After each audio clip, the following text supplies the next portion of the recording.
میرا پورا کاروبار تباہ ہو جاتا، نشٹ ہو جاتا، برباد ہو جاتا، تو مجھے اتنا افسوس نہیں ہوتا جتنا افسوس مجھے فجر کی نماز کے اول وقت کے نکل جانے کا ہو رہا ہے۔ جبکہ یہ جنگ اپنے لیے نہیں تھی، اسلام کے لیے تھی، لیکن اس کے باوجود افسوس ہو رہا ہے۔ میرے بھائیوں، ان واقعات کی روشنی میں ہم کتنے مسلمان، کتنے پرسنٹ مسلمان نظر آ رہے ہیں؟ ذرا دیکھیے، جب ہم نے نماز ہی کو باقی نہیں رکھا تو اسلام کہاں رہ گیا ہمارے اندر؟ اسلام ہی تو اصل دین ہے۔ الصلاۃ عماد الدین، من ہدم الصلاۃ ہدم الدین۔ اسلام دین کا ستون ہے، جس نے نماز دین کا ستون ہے، اور جس نے نماز چھوڑ دی اس نے دین کو چھوڑ دیا۔ جس نے نماز کو گرا دیا اس نے دین کو گرا دیا۔ ایک وقت کی نماز کہہ رہے یہ زندگی کی میری پہلی نماز ہے جو سورج نکلنے کے بعد میں پڑھ رہا ہوں۔ ابھی دیکھنا گاؤں میں ویسٹرن نگر میں ایسے لوگ ہوں گے، ابھی کوئی لڑکا کوئی لڑکی اکیلے میں پکڑے جائے اور ثبوت مل جائے تو پنچایت بیٹھنا شروع ہو جائے گی، کیا کیا جائے، اس لڑکے کو کون سی سزا دی جائے، اس لڑکی کے لیے کیا کیا جائے، چلو اب اس لڑکی کا کہاں شادی ہوگی، کہاں نکاح ہوگا، چلو شادی کراؤ یا دنڈ جرمانہ دو۔ ابھی پنچایت بیٹھ جائے گی، گاؤں کے سردار لوگ اکٹھے ہو جائیں گے، پنچ بیٹھ جائیں گے، پنچایتیں بیٹھنے لگیں گے۔ میں ان گاؤں کے سرداروں سے اور ذمہ داروں سے پوچھنا چاہتا ہوں، لڑکے اور لڑکی کے معاملے میں آپ فوراً پنچایتیں لے کے بیٹھ جاتے ہیں اور آپ کی پنچایت کا فیصلہ سب کو ماننا پڑتا ہے۔ میں پوچھنا چاہتا ہوں، آپ کے معاشرے میں فجر کی نماز کے جماعت نہ پڑھنے والے، فجر کی نماز کو جماعت سے ادا نہ کرنے والوں کے لیے آپ نے کتنی پنچایتیں بٹھا لی ہیں؟ ظہر کی نماز ترک کرنے والوں کے لیے آپ نے کتنی پنچایتیں بٹھائی ہیں؟ مجھے بتائیے، 200 اور 300 آدمی جو باراتوں میں آج آ رہے ہیں، لڑکی والے کے یہاں چور اور ڈاکو بن کے کھا رہے ہیں، آپ نے کتنی پنچایتیں بٹھائی ہیں آپ نے ان کے لیے؟ بس لڑکا لڑکی کا معاملہ ہوا تو آپ سرپنچ ہیں، نماز کا معاملہ ہوگا، معاشرے میں سماج کے اندر نمازیں چھوڑی جائیں گی تو آپ میٹنگ نہیں کریں گے۔ مطلب آپ کے نظر میں جو چیزیں اچھی ہوگی وہ آپ کریں گے، اور جو آپ کو راس نہیں آئیں گی ان پر کوئی میٹنگ نہیں ہوگی، اس پر کوئی پنچایت نہیں بیٹھے گی۔ بعض چیزیں آپ کے نظر میں حلال ہیں اور بعض کی کوئی پرواہ نہیں ہے۔ اگر پنچایتوں کا یہ مقصد ہے تو جوتے کی نوک میں ٹھکراتا ہوں ایسی پنچایتوں کا۔ کیا مقصد ہے پھر ایسی پنچایتوں؟ غور کیجیے، حضرت عمر فاروق فجر کی نماز پڑھا رہے ہیں، سنیے غور دردناک بات۔ حضرت عمر فاروق فجر کی نماز پڑھا رہے ہیں، فیروز نامی آدمی چھپا ہوا ہے، مجوسی ابو لولو جس کو کہا جاتا ہے، خنجر کو زہر میں بجھائے ہوئے چھپا ہوا ہے۔ جیسے حضرت عمر نے نیت باندھی اللہ اکبر کا، ویسے ہی اس نے بجھا ہوا خنجر حضرت عمر کے پیٹ میں مار دیا۔ وہ خنجر جب نکالا تو عمر فاروق کا پیٹ ناف سے لے کر، ناف یہ نابھی جس کو بولتے ہیں، جب اس نے خنجر نکالا تو خنجر نے اس نابھی سے لے کر نیچے تک، کہیں جہاں شرمگاہ ہوتی ہے پیشاب کی جگہ، وہاں تک اس پیٹ کو پھاڑ دیا۔ جب تک عمر فاروق میں طاقت رہی نماز پڑھاتے رہے اور پھر بے ہوش ہو کے گر گئے۔ ان کو لایا گیا، ایک صحابی آگے بڑھے، انہوں نے نماز پڑھی، ایک صحابی پیچھے سے وضو بنا کے آ رہے تھے، انہوں نے ابو لولو کو بھاگتے ہوئے دیکھا تو پکڑنے کے لیے اپنی چادر اس کے اوپر ڈالی۔ ابو لولو کا پیر پھسل گیا، چادر میں پھسل گیا اور وہ زمین پہ گر پڑا۔ اس نے سوچا کہ اب تو میری سزا بھی موت ہے کیونکہ میں پکڑا گیا، تو اس نے وہی خنجر اپنے پیٹ میں مار کر خودکشی کر لی اور وہ مر گیا۔ سورج نکلنے کے بعد ہوش آیا، طبیب بیٹے، حکیم بیٹھے ہوئے ہیں، کوئی کہہ رہا ہے کہ ان کو دودھ پلاؤ۔ حضرت عمر فاروق تو دودھ پی رہے ہیں، منہ سے دودھ پیتے ہیں، لیکن زخم اتنا گہرا ہے کہ وہ پیٹ میں دودھ رکتا ہی نہیں، پیٹ کے راستے سے، اس زخم کے راستے سے وہ دودھ باہر آ جاتا ہے۔ حکیموں نے کہا شہد پلاؤ، ان کو شہد کھلایا جا رہا ہے لیکن وہ شہد پیٹ کے راستے سے باہر آ رہا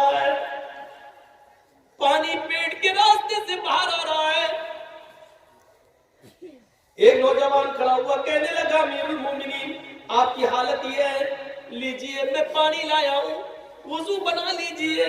آپ فجر کی نماز پڑھا رہے تھے، آپ ابھی 2 رکعت پڑھا بھی نہیں پائے کہ آپ بے ہوش ہو گئے، آپ لیٹے لیٹے نماز پڑھ لیجئے۔ حضرت عمر نے کہا کیا میں نے ابھی نماز نہیں پڑھی فجر کی؟ کہا نہیں، آپ بے ہوش ہو گئے۔ جلدی سے انہوں نے وضو بنایا اور پیٹ پر ایک کپڑا باندھا اور کھڑے ہو کر نماز پڑھی۔ لوگوں نے کہا اس عمر امیر المومنین بیٹھ کے نہیں لیٹ کے پڑھیے، آپ کو کھڑے ہونے کی ضرورت نہیں، خون زیادہ بہ رہا ہے۔ فرمایا اللہ کے نبی نے فرمایا کھڑے ہو کر طاقت ہو تو کھڑے ہو کر پڑھو، اور جب کھڑے ہو کر پڑھنے کی طاقت نہ ہو تو بیٹھ کے پڑھو، اور بیٹھ کے پڑھنے کی طاقت نہ ہو تو لیٹ کے پڑھو، اور لیٹ کے بھی طاقت نہ ہو تو اشارے سے پڑھو، لیکن ابھی میرے اندر کھڑے ہو کر پڑھنے کی طاقت ہے۔ بہرحال انہوں نے پڑھ لی۔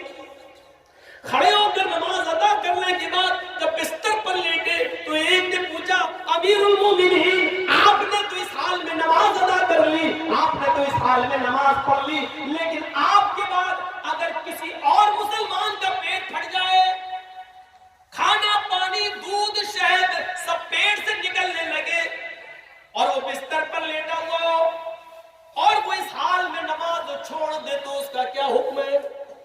اس حال میں اگر چھوڑ دے تو اس کا کیا حکم ہے؟ حضرت عمر نے کہا اس حال میں بھی پڑھنا پڑے گی اگر اس کو ہوش ہے تو۔ پوچھنے والے نے کیا پوچھا؟ موطا پڑھیے امام مالک کی۔ پوچھنے والے نے پوچھا امیر المومنین میں نے یہ نہیں پوچھا کہ پڑھنا پڑے گی یا نہیں، میں نے یہ پوچھا اگر اس حال میں اتنی بیماری میں اس مرض میں اس کا پیٹ پھٹ گیا ہو اور کھانا پانی دودھ شہد سب پیٹ سے نکلنے لگا ہو، اس حال میں اگر نماز چھوڑ دے تو کیا حکم ہے؟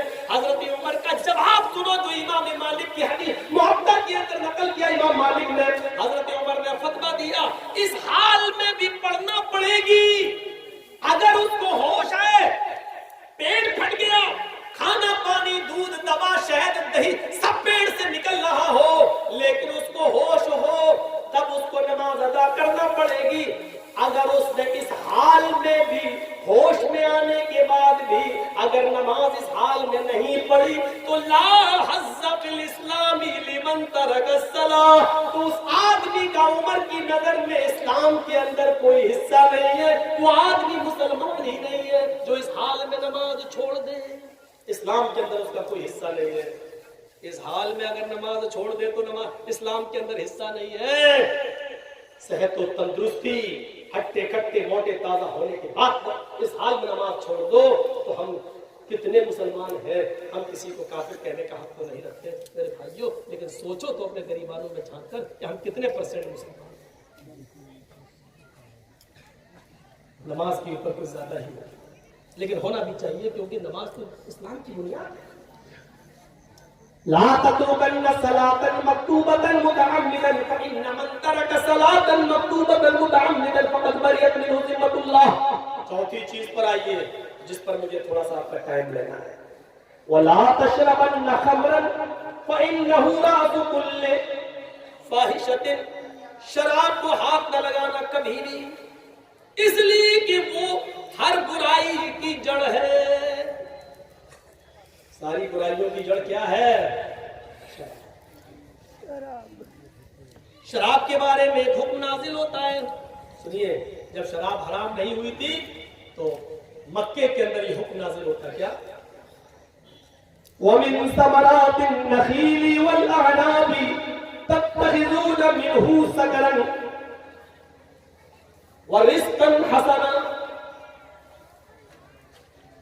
لوگوں کھجور اور انگور میں سے کچھ پھل ایسے ہیں، کھجور اور انگور جیسے جن سے تم نشہ بناتے ہو، تتخذون منہ سکرا، جن سے تم نشہ بناتے ہو، ورزقا حسنا، اور پاکیزہ اور خوبصورت رزق بھی حاصل کرتے ہو۔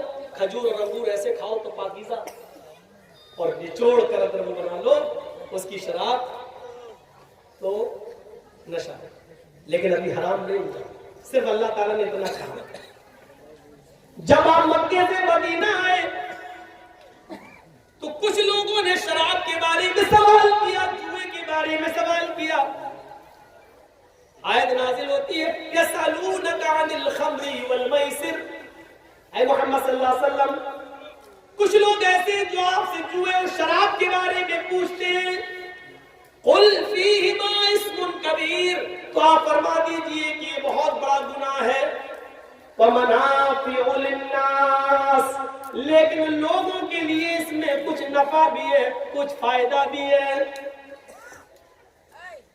شراب میں کچھ فائدہ بھی ہے۔ فائدہ کیا ہے معلوم ہے؟ اس زمانے میں لوگ شراب کیا پیتے تھے؟ ہماری طرح نہیں پیتے تھے۔ اس زمانے میں شراب اس لیے پیتے تھے، یار ایسے غریبوں میں مال لٹائیں گے تو اچھا نہیں لگے گا، غریبوں کو ایسے دیں گے تو اچھا نہیں لگے گا، تو شراب پی لیتے تھے وہ۔ اب کو یار اللہ کے نام پہ دے دو، ادھر شراب کے نشے میں وہ خوب پیا کرتے تھے۔ تو اللہ نے اسی طرح اشارہ کیا، اسم کبیر، گناہ تو بہت بڑا ہے، ومنافع للناس، لیکن کچھ منافع، کچھ اچھائیاں بھی ہے، لیکن اسمھا اکبر من نفعہما، ان دونوں کا گناہ ان کے نفع سے بڑھ کر ہے۔ گناہ زیادہ ہے، نفع کم ہے، اور جس کے اندر نفع کم ہو، نقصان زیادہ ہو، اس چیز کو چھوڑ دینا چاہیے، چھوڑ دینا چاہیے۔ پھر ایک دور تھا، ایک انصاری نوجوان نے حضرت علی کی اور عبد الرحمن بن عوف کی دعوت کی۔ تھوڑا سا ادھر سنیے، ہمیں کچھ ہلچل لگتی ہے آپ کی۔ اب آپ سنیے، ایک انصاری نوجوان نے مدینے میں حضرت علی کی اور عبد الرحمن بن عوف کی دعوت کی، کھانا کھلایا، مغرب سے پہلے کھانا کا دور چلا، کھانا کھا لیا سب نے، اور کھانا کھانے کے بعد شراب کا دور چلا۔ ابھی حرام نہیں ہوئی تھی شراب، شراب کا دور چلا، اور شراب پینے کے بعد سب جھوم گئے۔ وہاں شراب کے نشے میں جیسے ہی آئے، ویسے ہی مغرب کی نماز کا وقت ہو گیا، اذان کا وقت ہو گیا، کسی نے عبد الرحمن ابن عوف کو نماز پڑھانے کے لیے کھڑا کر دیا، اب نشے میں، اور نماز پڑھانے کے لیے کھڑا کر دیا۔ اب یہ نماز پڑھا رہے ہیں، اللہ اکبر۔ اب سنیے شراب کے نشے میں نماز کیسے ہو رہی ہے، وہ دیکھیے، اللہ اکبر، الحمدللہ رب العالمین الرحمن الرحیم مالک یوم الدین ایاک نعبد و ایاک نستعین الی آخر غیر المغضوب علیہم ولا الضالین، ایسے ہو رہا ہے۔ اتنی تو صحیح چل گئی، اب وہ اور بڑھتا جا رہا ہے، اب قرآن کی آیت ہی بدل دی، اب وہ پڑھ رہے قل یا ایھا الکافرون، آیت کیا ہے؟ لا اعبد ما تعبدون، اور وہ کیا پڑھ رہے ہیں؟ قل یا ایھا الکافرون نحن نعبد ما تعبدون۔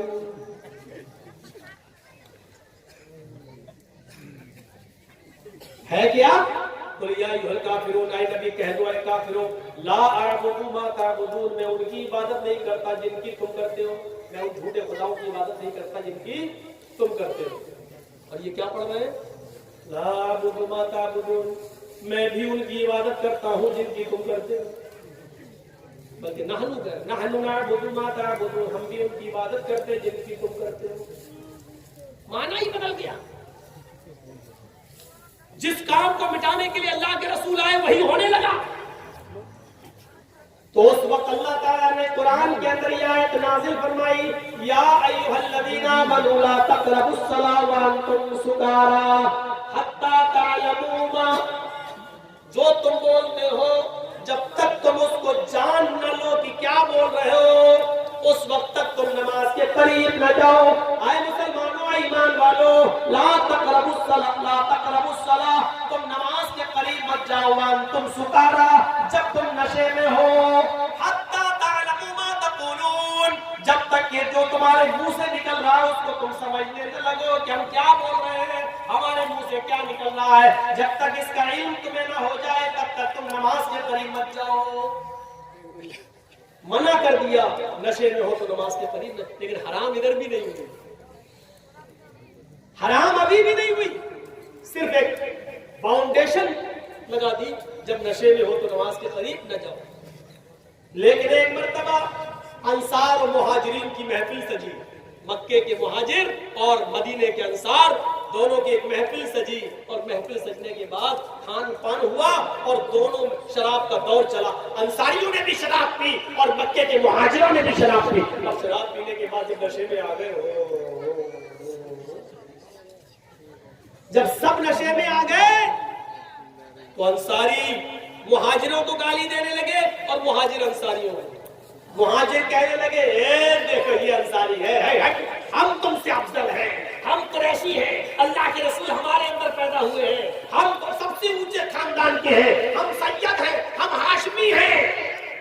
ادھر انصاری بھی شراب کے نشے میں دھوتے وہ کہنے لگے بھوکے تھے, ننگے تھے, پھٹیچر تھے, کچھ نہیں تھا تمہارے پاس, مکے میں خالی ہاتھ آئے تھے, ہم نے تمہیں رہنے کو جگہ دی ہے, تم بھوکے تھے کھانا ہم نے دیا ہے, تم پیاسے تھے پانی ہم نے دیا ہے, تم ننگے تھے کپڑا ہم نے دیا ہے, اپنی بیٹیوں کی شادی ہم نے تمہارے ساتھ کی ہے, تم فقیر تھے فقیر, ہم تم سے افضل.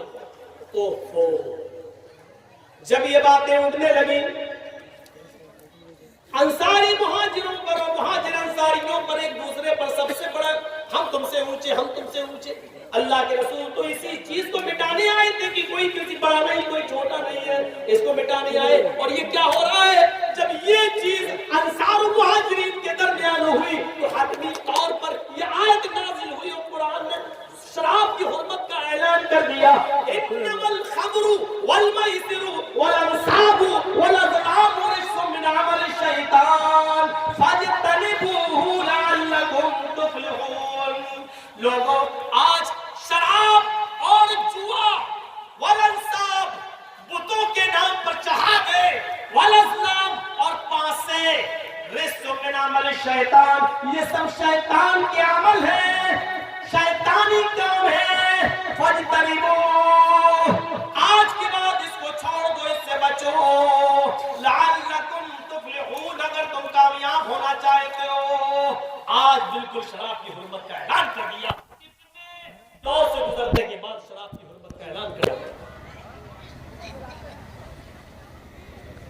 اس کو تمام برائیوں کی جڑ کہا ہے, تمام برائیوں کی جڑ. میرے پیارے ساتھیوں, ان کی سزا کے بارے میں اگر آپ غور کریں اور زمانے ماضی کے اگر واقعات کو پڑھیں تو ہمیں پتا چلے گا. حضرت قدامہ کا واقعہ آپ کو یاد ہوگا, صحابی ہے. حضرت قدامہ نے بیماری کی حالت میں, سخت بیمار تھے اور بیماری کی حالت میں شراب پی لی. چلو نیند آ جائے گی, برداشت نہیں ہو رہا تھا ان پر, تکلیف برداشت نہیں ہو رہی تھی. اور سنیے یہ واقعہ جھنجھوڑ دے گا شراب پینے والوں کو اگر ان کے اندر کچھ غیرت ہوگی تو. حضرت قدامہ نے, قدامہ ابن مظعون تکلیف میں کرا رہے ہیں, شدت طبیعت خراب ہے کچھ زیادہ. کبھی کبھی ہوتا نا بہت زیادہ طبیعت خراب ہے تو لوگ نیند کی گولی دے دو, بھائی سو رہے, بہت درد برداشت نہیں کر رہے ہیں تو نیند کی گولی کھا لی. ہوتا ہے, ڈاکٹر بھی لکھ دیتا ہے. یہی کیا حضرت قدامہ نے, سخت طبیعت خراب, اور انہوں نے طبیعت خراب ہونے کی وجہ سے انہوں نے تھوڑی سی شراب پی لی کہ نیند آ جائے گی, تھوڑا سکون مل جائے گا. جیسے ہی انہوں نے شراب پی اور سو گئے, حضرت ابو ہریرہ رضی اللہ تعالیٰ عنہ نے اور کچھ بڑے بڑے صحابہ نے یہ رپورٹ کر دی حضرت عمر کو. امیر المومنین سخت بیماری کی وجہ سے, تکلیف برداشت نہ کرنے کی وجہ سے حضرت قدامہ نے شراب پی لی. صبح ہوتے ہی حضرت عمر فاروق نے حضرت قدامہ کو بلوایا اور کہا تمہارے بارے میں مجھے پختہ رپورٹ ملی ہے. سنیے, بیماری میں پی پھر بھی حضرت عمر کا اصول دیکھیے. تمہارے بارے میں ہمیں پختہ رپورٹ ملی ہے کہ تم نے کل شراب پی لی تھی. حضرت قدامہ کہتے ہیں ہاں امیر المومنین, بہت زیادہ طبیعت خراب تھی, برداشت نہیں ہو رہا تھا, اس لیے سکون حاصل کرنے کے لیے میں نے تھوڑی سی شراب پی لی. حضرت عمر کہتے ہیں شراب پینے والے کی سزا یہ ہے کہ اس کو 40 کوڑے مارے جائیں گے، 40 کوڑے کھانے کے لیے تیار رہو۔